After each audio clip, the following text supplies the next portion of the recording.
கிறிஸ்துவுக்குள் பிரியமானவர்களே, ஆண்டவராகிய இயேசு கிறிஸ்துவின் இனிய நாமத்தினால் அன்பின் வாழ்த்துக்கள்.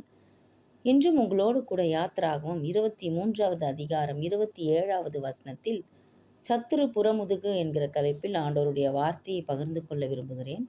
எனக்கு பயப்படும் பயத்தை உனக்கு முன் செல்லும்படி செய்வேன்.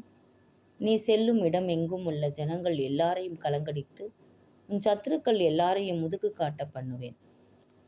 உன் சத்துருக்கள் எல்லாரையும் முதுகு காட்ட பண்ணுவேன். நீங்கள் பயப்படும்படிக்கு அல்ல, உங்களை கண்டு எதிரிகள் பயப்படும்படிக்கே தேவன் உங்களை ஆசீர்வதிக்கிறார். அவர்களை உங்களுக்கு முதுகு காட்ட பண்ணுவேன் என்று தேவாதி தேவன் வாக்கு பண்ணியிருக்கிறார். பிசாசுகள் உங்களை துரத்தப் போவதில்லை, நீங்கள் தான் பிசாசுகளை துரத்துவீர்கள் என்று கர்த்தராகிய இயேசு வாக்கு கொடுத்தார்.